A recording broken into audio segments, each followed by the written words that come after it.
Today we're talking about something that's near and dear to everyone's heart, and that's our money. What about your money, not only today, but in its afterlife? Stay tuned and listen to what happens to your money once you're gone.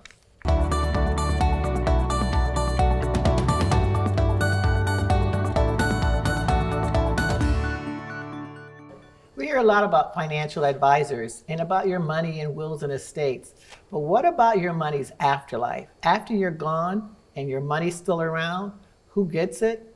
Do they pay taxes on it? There's no one better to talk about that than our two guests today. Thank you so much for being with us. Before we get into the nitty-gritty about financial advisor, what it is, and about our money, and I like that, our money's afterlife, Shannon, tell us, what is a financial advisor and what do they do? Yeah, absolutely. It's really evolved over the 30 years Henry and I've been doing it. It used to be really defining goals for clients. Today, it's probably more about implementation than anything else. It's we all know sometimes what we need to do, but whether or not we actually do it, especially from a financial perspective.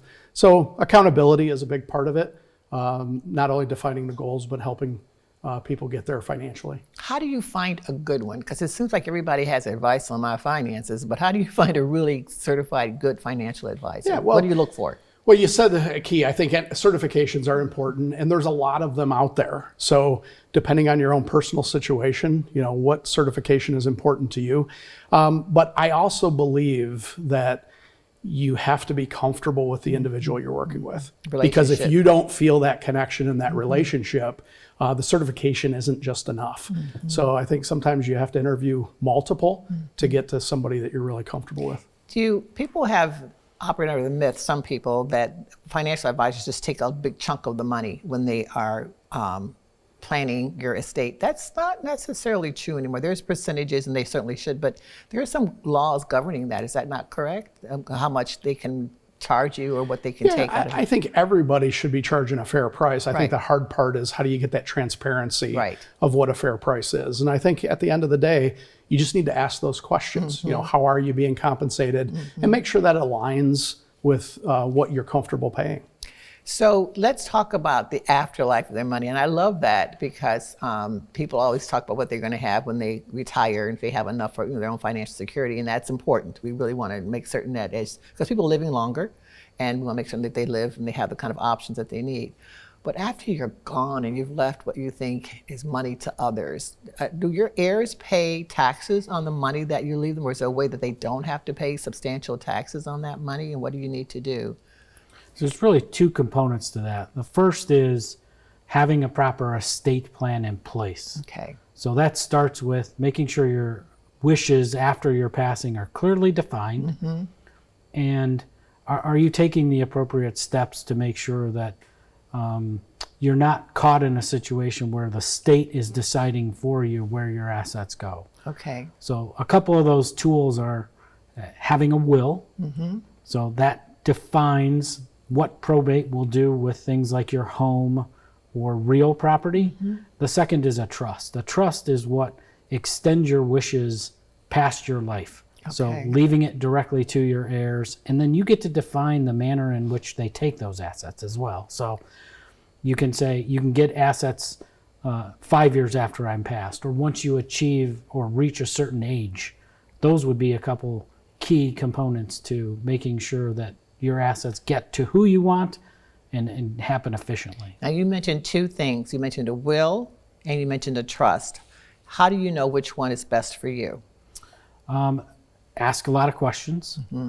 A trust is really designed to be an extension past just your passing. Okay. So a trust can leave assets to your kids specifically for education, specifically at a certain age. So you can consume those assets, if you will, or leave those assets for a specific goal. And just you have to go to probate with a trust?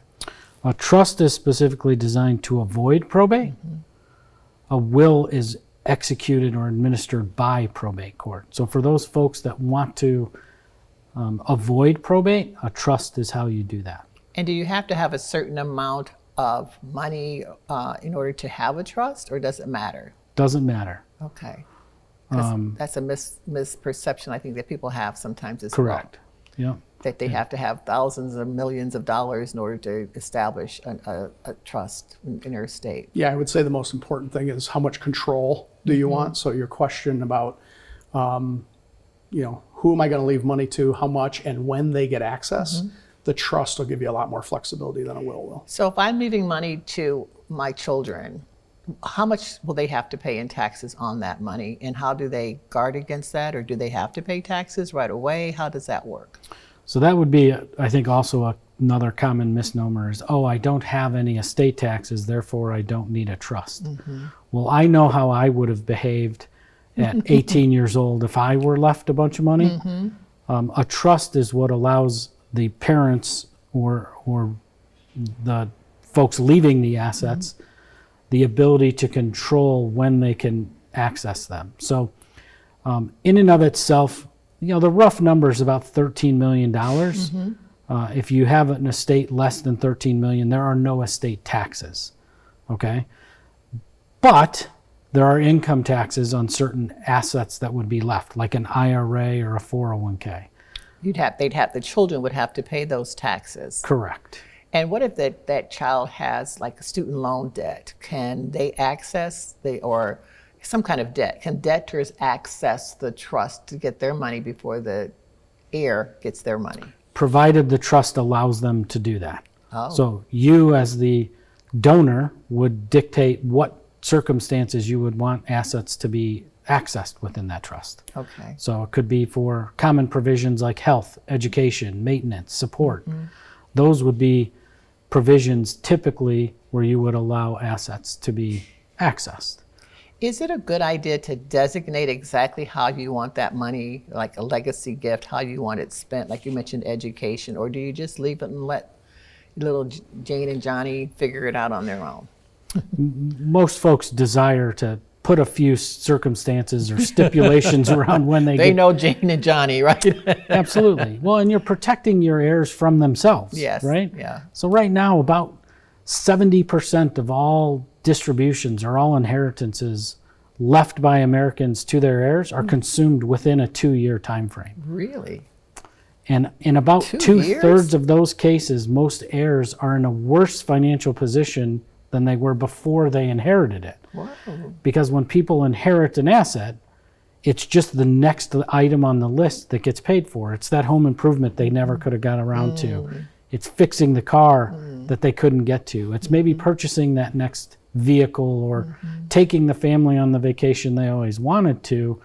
And then it's a domino effect that ultimately ends up costing the heirs the chance to really set aside and save. So to your point, most folks say, I want to protect my kids from themselves because that's the natural progression of things. That's depressing. 70%? I'm stuck there. 70% are worse off. Well, and 2/3 of Americans die intestate, which means they die with no specific instructions left, which means the state is It's deciding. getting better and better.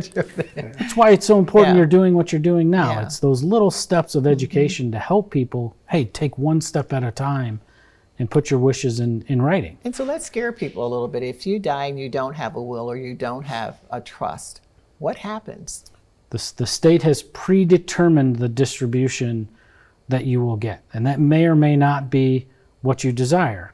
If your parents are still alive, they'll inherit a portion.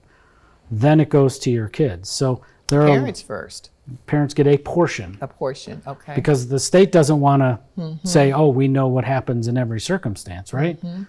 So it's those type of moments where it is important to make sure your wishes are clearly articulated. And keep in mind, if it's left in probate or via a will or intestate, at age 18, your heirs are getting a check The entire amount, of whatever their portion what is. their portion is. But the state determines that. Yep. And depending on what state you live in, you can go research that or look that up because every state may be different. But there is a distribution plan for every state for those that die without estate documents. Yeah, and you can actually live in one state, have a will in another state, and then you have some complications there as well. Absolutely. Right. So if your parents or your children live in another state, people need to research whether or not they still have to go to probate because they're two different. Yeah, and a lot of times Addresses. it depends on where the asset is held. So where you see it a lot in Michigan is people that buy that second home in Florida. Yes. The rules in Florida may be a little bit different than Michigan, so you need to understand how that asset is governed. No, I mentioned earlier that people are living a lot longer. I think the fastest growing age today in the country is people are 85 years and older, which is great news, but the quality of life may not be there and the financial security may not be there. What would you suggest people do to make certain that they take care of themselves first, long-term care, what their needs might be? So you're 50, you're trying to do an estate or a trust, and you're taking care of your kids or your heirs. What about you and what you might need? How do you manage that? I'll even go back to the first question is, what does a financial advisor do? Yes. I think a lot of times we have to care for ourselves first if we truly care about our heirs and the next generation. Yes. Because sometimes it's difficult when you think there's money coming in to spend on things like home improvements or my children's education, only to find out that my parents need that long-term care stay. So I think it's important to look at what is my health care going to be, not just my travel and all the things we all enjoy doing in retirement, Right. but what's health care going to cost me, or what is that potential of a long-term care stay going to cost me? Is it a good idea then to have a long-term care insurance plan? I know people who do and they swear by it and others wish they had, and are they very expensive, and how young is too young or old is too old to get one? Yeah, I think you have to start with defining what the risk is, right? And once you understand what that risk is, then you come back to cost. No different than talking about, is hiring a financial advisor expensive?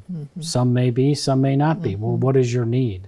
I think it's vital to take those steps to understand what is it going to cost to cover all of that risk or a portion of that risk, and then how do I help protect my situation, as an example of, what if I don't ever use it? Can I recover some of that money? And that portion of the industry is changing very rapidly to really allow some hybrid options where people don't lose that coverage if they choose to avoid that risk. Because that's been a deterrent for a lot of people. They are Absolutely. thinking, I may never need this, I may die before that, or my children will take care of me or whatever, and then I won't get that money back. And that's been a deterrent for a lot of folks. Well, in the 30 years we've been doing this, we've seen clients we've helped 30 years ago get premium notices that cost continues to ratchet up year after year at the time when they're most in need and their least capacity to cover that cost. And if you're getting long-term care insurance, when should you start thinking about that? Because it's cheaper, isn't it, the younger you are? For sure.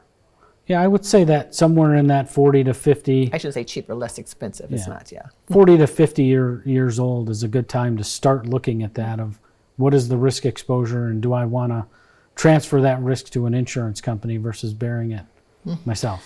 Yeah, and if I can add too, you referenced people living longer. That's probably one of the biggest factors that have to be determined, because we may be living longer, but are we always living healthier?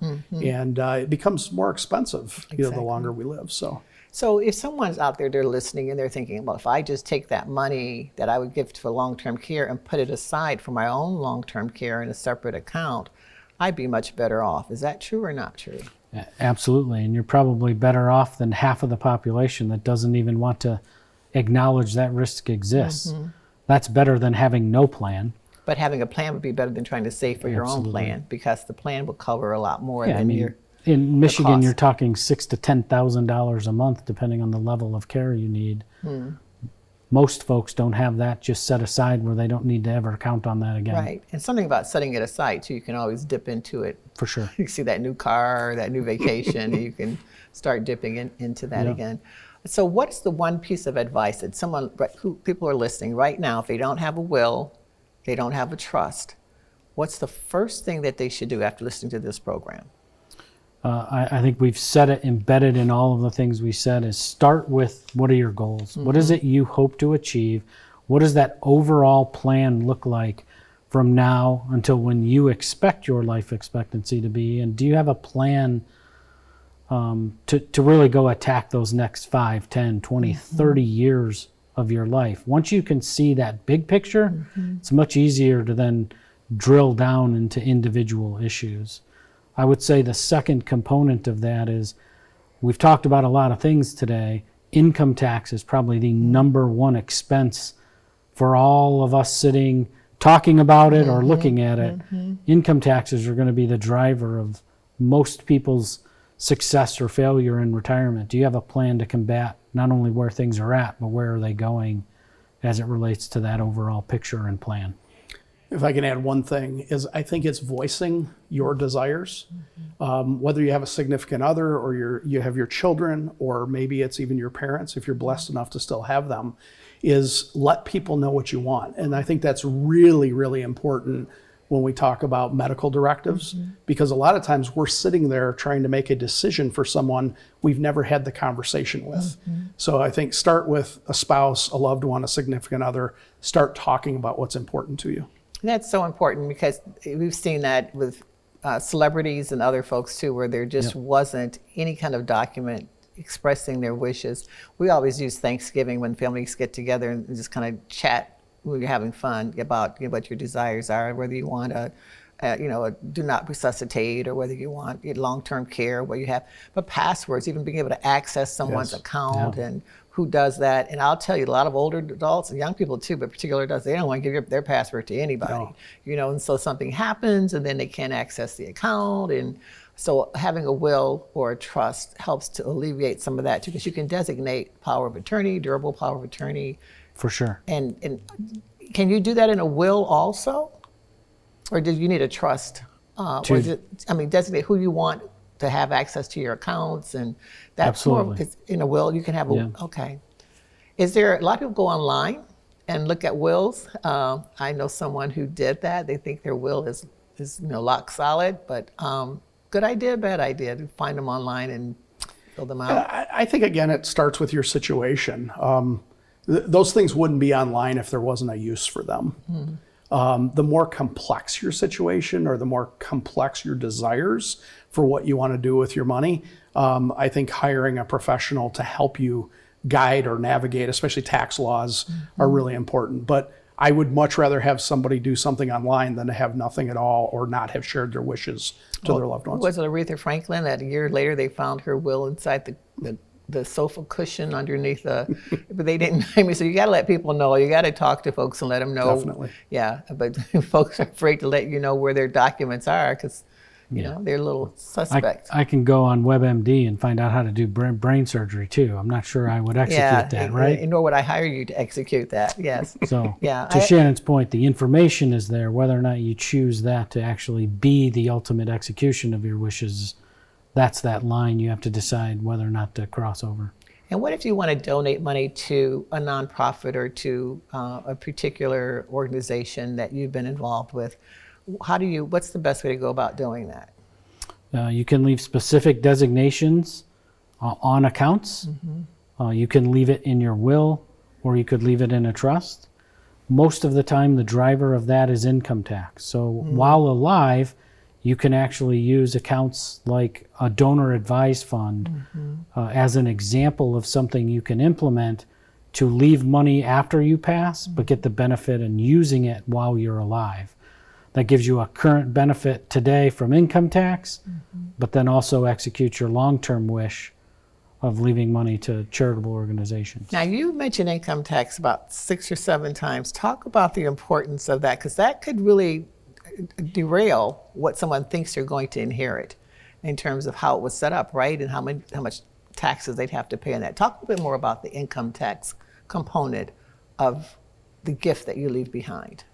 I think it's important to understand the income tax component of income first, then the gift second. Okay. So I believe we're in a situation or scenario or environment right now where income taxes are at or near the lowest they've been for most retirees in all of their working and retired life.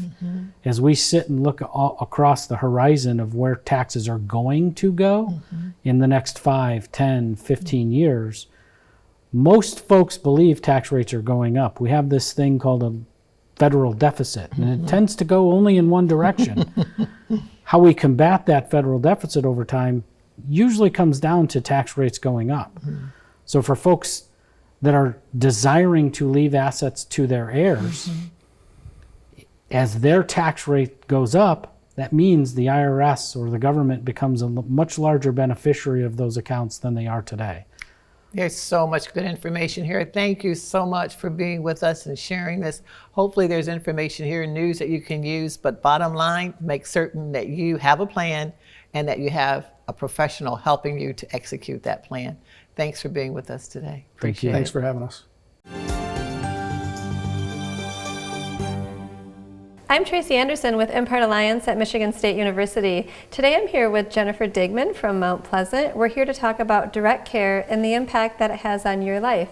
Tell me about direct care and what it means to you, Jennifer. It means so very much because my disease, multiple sclerosis, has made it possible for me not to walk. I'm having trouble with my hands, and that's the variability of multiple sclerosis. But direct care workers, they can come into my house, and depending what my needs are that day, they can help with everything from going to the grocery store or helping me.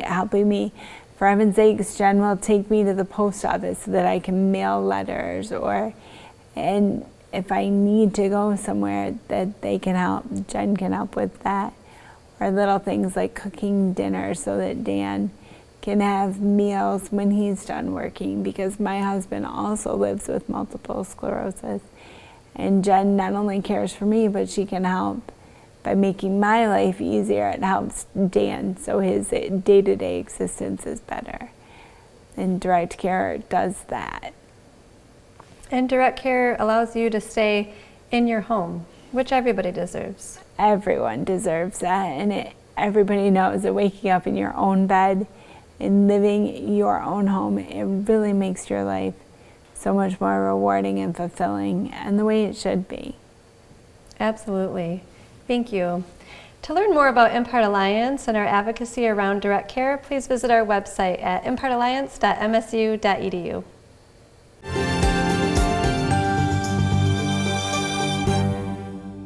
Should you put your children on your trust, on your bank account, on a will, on a deed? Let's ask David. So what you're talking about, the way most estate planning is done, is what we call blunt force planning. That doesn't sound good. No, well, sometimes it works. Yes. It's not like it never works, but nobody brags about the time when it blows up in your face and leads to disaster. So that's the cases that I see, right?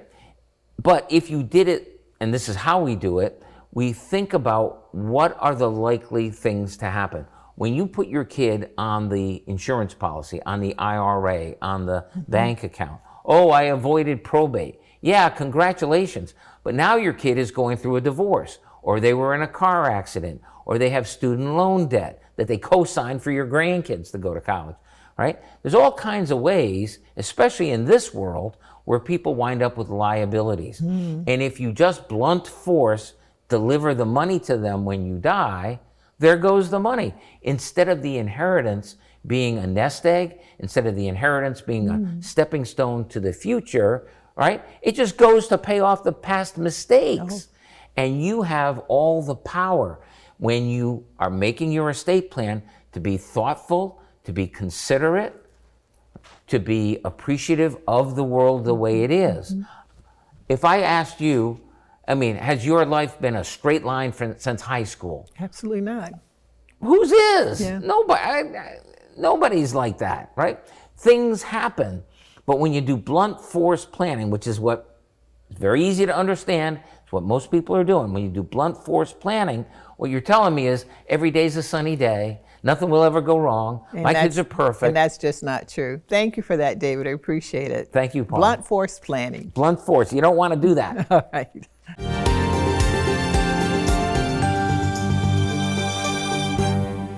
Dr. June, you are just so full of knowledge about aches and pains, and tell us about aging and arthritis. What does aging do, and how does it affect the severity of arthritis?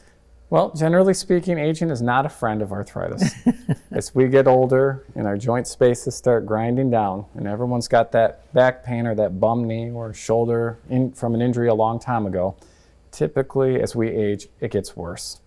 Sometimes to the point where you become the deadly bone on bone that's been Ouch. thrown around before. Ouch. But there are things that you can do even if you're bone on bone. And younger people get arthritis as well, correct? They can. Certainly injuries can promote that, but everybody experiences arthritis in different ways.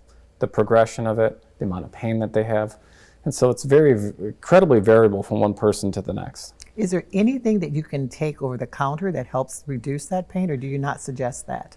Well, it can, but always talk to your primary care first, because even over-the-counter meds, and we're hearing a lot more about that in national media, like Tylenol or ibuprofen or any of the, as we call them, NSAIDs, or the medications that you can be prescribed, all of them come with certain amounts of danger, and you need to have full knowledge of those side effects and dangers before getting into pain medications. It's good advice. You don't want to tell someone what works because it may work for one person but not another person.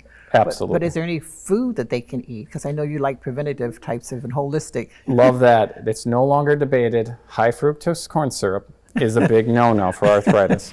Matter of fact, I even tell some of my patients, go drink 2 Cokes and a whole high fructose corn syrup Cokes and a variety of other candies, and you're going to feel achy and joint painy all over your body like clockwork. Wow. So avoiding carbohydrates and high fructose corn syrup is a very simple way to reduce the aches and pains from arthritis. Thank you, Dr. Joe. CATA's regional mobility solutions can help seniors seize the day. Hear what riders and community leaders have to say about the value CATA brings to the lives of aging adults.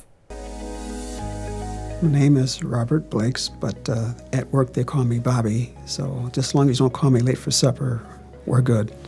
I was born and raised in Saginaw, Michigan, but I became a student at the Michigan School for the Blind, and I've been living on my own ever since 1978. Of course, I've been using SpecTrain ever since the late 1980s. CATA allows me to be independent. I can do shopping, I can if I need to go to a doctor's appointment or just being taken back and forth to work, CATA allows me to do that.